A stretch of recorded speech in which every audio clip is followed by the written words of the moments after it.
Welcome to Knowing the Universe, the History and Philosophy of Astronomy.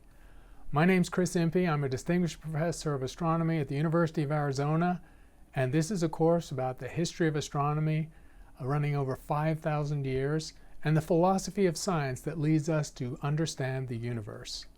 In this first module, we'll be talking about ancient skies, what people before the dawn of time and before even recorded civilization knew about the sky and what they learned about it. Ancient astronomy. It's a subject that goes back very far. And we start by asking why ancient civilizations might have use for astronomy. There are a number of reasons. They would keep track of time, they would keep track of the seasons in their calendar, they would be interested in the cycles of the moon and in the strange movements of the planets and the regular motions of the stars through the night sky. They would also have noticed the episodic phenomena of eclipses that were quite spectacular on occasion, and much more. So for these cultures, astronomy was very essential because the sky was a map, it was a clock, it was a calendar, and of course, in the days before the internet and TV, it was entertainment. It was a book of stories, it was mythology, it was religion, it was all of these things. So we go back to the beginning of time, to the first human artifacts, dating back 35 or 40,000 years before Christ, and we find objects that indicate that humans were keeping calendars. Now, of course, they didn't have a written language. They left us nothing in writing. So we're having to infer the use of a calendar by the objects that they left us. For example, we found examples of gibbon bones that were used as portable calendar sticks. And there are cave paintings, including the famous paintings at Lascaux, where the markings are in groups of 29. Same with the markings on the gibbon bone. Now, obviously, on a gibbon bone, that could count number of things you'd killed or keep track of other things, but 29 is a special number because it corresponds to a lunar cycle. So there's very good indirect evidence that these ancient cultures were keeping lunar calendars. And so we also know that they looked at the sky and they wondered what was in the sky. They must have told stories about the sky, and maybe if we told the stories more recently than they did, we'd have other names for these constellations. The ones we use now were inherited from thousands of years ago. You also might wonder, if you ever got lost in a boat on a big ocean, would you be able to find your way using the stars? Most ancient cultures could do that. That was a primal skill back then, to be able to navigate by the stars, a skill that most of us have lost. And what are the observations you could see in the course of a year? What are the patterns that you would notice, and in particular the motions? The patterns were those of the stars and the constellations. The motions were the circling of the sky once in 24 hours, which we know is caused by the rotation of the Earth on its axis. There is also the seasonal cycle, which is very important to ancient cultures because the sources of their food depended on the time of the seasons, whether they're eating plants or animals. So they would look at that, but they wouldn't understand back in those days that that's caused by the Earth's orbit around the sun.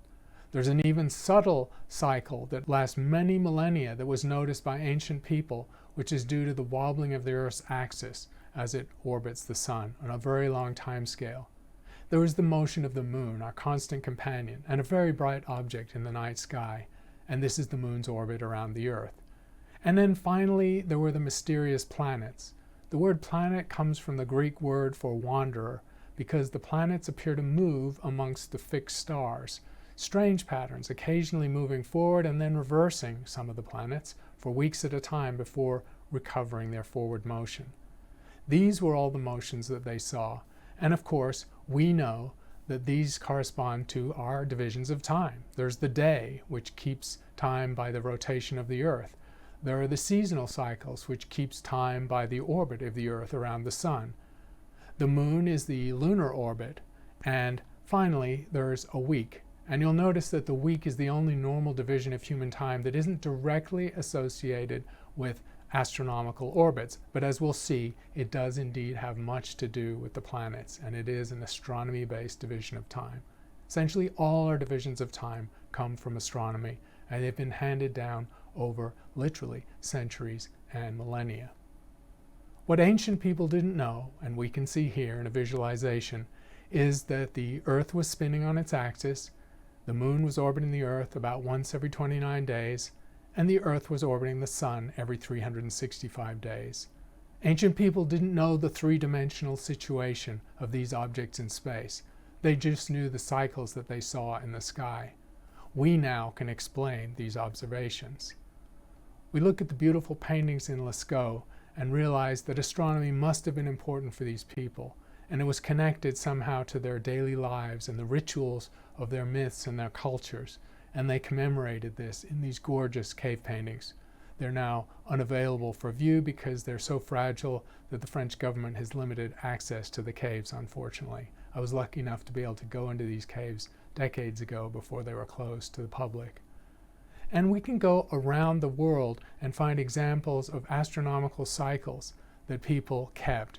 It doesn't matter about the culture, and none of these cultures talk to each other, and yet they all had observations of the sky that were important to their civilization. In Central Africa, where the seasonal cycle is not so obvious because it's a tropical zone, they actually predicted the rainy and dry seasons from the orientation of the crescent moon near the western horizon. And so we have evidence going back over 6,000 years that people in Africa used this means to keep track of time. In a more classic vein, we have obelisks. Here you can see in central London an obelisk that originally belonged to the Egyptians, now transported into the center of London, which represents a very rudimentary sundial. A vertical stick in the ground is called a gnomon, and it of course casts a shadow according to the sun as it moves through the sky. When the length and angle of that shadow is calibrated by observations over a year, it turns into a sundial, and it's a good way of keeping track of time quite accurately. Sundials have been in use in Egypt and Babylonia since 1500 BC, so for 3,500 years. And like I said, well calibrated, they're quite accurate timekeeping pieces. So this is a very direct use of astronomy, the sun's motion in the sky, to tell time. Stonehenge is perhaps very familiar to everyone from my homeland in the UK. It was completed around 1550 BC, but it was a construction project that lasted 2 millennia. While obviously Stonehenge has cultural and religious significance to the tribes, the Neolithic tribes that constructed it, it also has some very important astronomical markers. 5,000 years ago, Stonehenge started life as an earthenworks enclosure, and it wasn't until around 2600 BC that the first stones arrived. These were bluestones dragged all the way from West Wales. The Bluestone Circle was taken down 200 years later in 2400 BC. It was at this point that the greatest building project in ancient Britain got underway. The first of the huge Sarsen stone trilithons were erected. The bluestones were then slotted into the centre of that ring, hinting at their symbolic importance. Then another outer circle of bluestones was added, before the massive circle of Sarsen stone trilithons enclosed the whole thing. This was the heyday of the monument, and it lasted for about 500 years, until around 1900 BC. Over the next 4,000 years, Stonehenge fell into a long, slow decline. Neglect, theft and time producing the iconic structure we're left with today.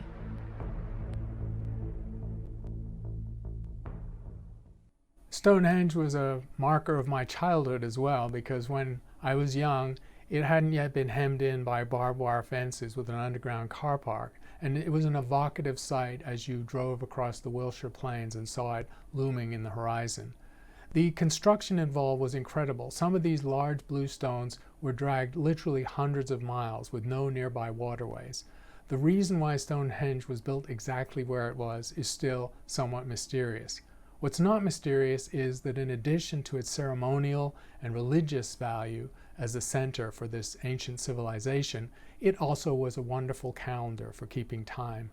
The heel stone, seen here in this diagram, was moved over time and eventually lost, but we see the hole where it was, originally marking the sunrise on the longest day of the year, the summer solstice, June 21st, making a perfect alignment across the large stones behind it. And indeed, other astronomical markings exist in the Stonehenge monument. There are even examples of it keeping track of moonrise and moonset times. And it was an eclipse predictor as well, on eclipse cycles of 19 years. This is a very sophisticated timekeeping piece. Of course, it's not a modern clock or a modern observatory in any sense, but it was a very important piece of this civilization, indicating viscerally how important astronomy was for this culture. Elsewhere around Europe, we find other indications that astronomy is important. A beautiful object is the Nebra sky disk, seen here diagrammatically on the left and the physical object on the right, the size of a shield. And this was a high status object that was found buried with someone who must have been at the level of a king or close to a king in what was eventually to be Germany. It dates back to 1600 BC, and it's a beautiful evocation of the night sky, including the Pleiades, the layout of the stars, the moon, the sun, and the planets. And it was there for astronomy, but of course it was also there to mark extremely high status, an indication of how valued an astronomical artifact might be to an ancient culture. In China, we have even longer records going back to almost 2,000 years before Christ. The earliest records of supernova explosions, or transient stars in the sky, come from the Chinese. Because the Chinese had a long, stable civilization for 2 millennia, they have unbroken records of astronomical observations. It's an unparalleled data set for historical astronomy. And that's the end of this topic of talking about ancient skies and ancient people before the recorded history.